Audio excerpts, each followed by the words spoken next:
Hey guys, David here and welcome to the Fit Pro Daily. This week is all about short-term and long-term goal setting, where yesterday or Monday we had Shane come on to give us a more in-depth overview on how he was doing things for his fitness business and kind of what things we really need to consider. Today what we want to talk about is long-term and short-term goals when it comes to lead generation and your overall client long-term value.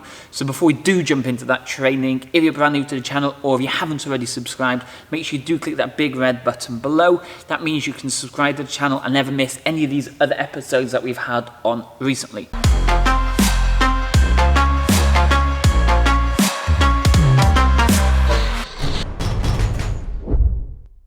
Okay, so let's start with the short term. You're running the offer to get people into your business. When people are coming in as a prospect, they're not thinking 12 months, 18 months, 2 years. They're only thinking about getting that quick fix with you.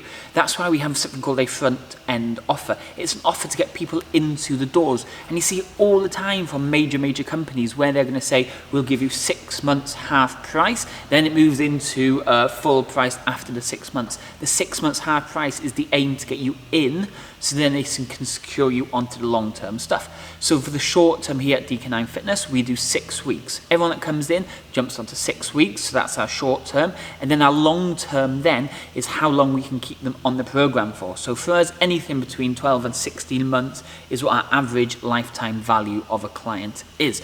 So these are the things we need to consider, okay? Step one is the short-term offer, and then the long-term offer you're going to get clients in. Okay, number two, we're then going to look at the costs or the pricing, okay? So we need to look at the short term, which would be the cost of the lead and the cost of the sale. Then we're going to try and figure out, once we know our long-term success of that client, how long they're going to stay with us, this will tell you then the actual long-term profit from that client. So the short term, it might be having to spend £3.50 to get a lead. It might be having to spend £50 to make a sale, but that £50 in the short term is 1 month, but if they stay with you, let's say for 12 months and you're charging £100 a month, it's cost you £50 to make a sale, but that return is £1,200, which is going to be the long term. So these are definitely things you need to consider when it comes to actual lead generation. Okay, step number three. We've talked about leads, we've talked about the front end offer and long term offer. Now we need to look at the onboarding process. And again, this is split into two different things. We have people, like we said, on that front end offer where they come in.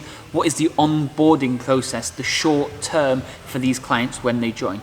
Do they get a welcome pack when they join? Do they get a t-shirt when they join? Do they get a little course that kind of guides them through their initial 30 days or 6 weeks? So consider this as the short-term element of onboarding a client. Then we've got the client's lifetime then, so that 6 week to 12 month to 60 month, whatever it is, we need to consider that then.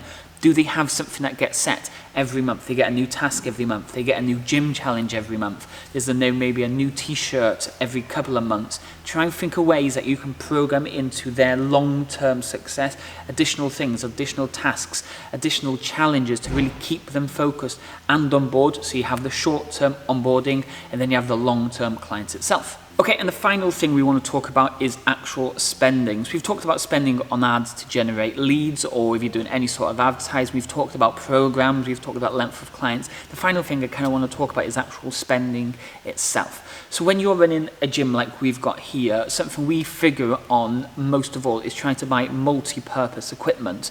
So we're not a big fan of the rowing machine because it's kind of only used for one thing, whereas a squat rack can be used for squats. We can do shoulder press off it, we can do any sort of barbell work off it. And it's the same for kettlebells or dumbbells. It's got a multi-purpose use, so we know that for us is a long-term fix. A short-term fix might be, let's say with Halloween coming up, we purchase a few bits for Halloween, a couple of pumpkins, maybe some Halloween decorations and so forth. So we're then considering the spending.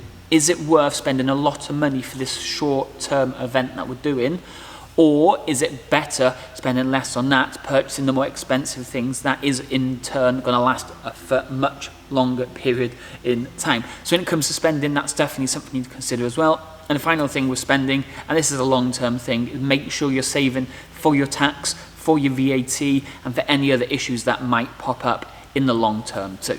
So those are 4 things I think we really should consider when it comes to short-term and long-term planning for your business. Again, a little bit different to what Shane was saying. Shane was all about making sure it's a long-term goal and you're not just driving to hit a quick fix to kind of get you through it. But we also have to consider at the same time the short-term elements to maybe get the clients on board and make them feel comfortable, transition them then into long-term clients so they stay with us for as long as we can possibly keep them. As usual, if you're brand new to the channel or if you haven't already subscribed, make sure you do click that big red button below. And don't forget you can check out some of these other videos just here by simply clicking on them. Anyway, I'll speak to you all tomorrow. Cheers.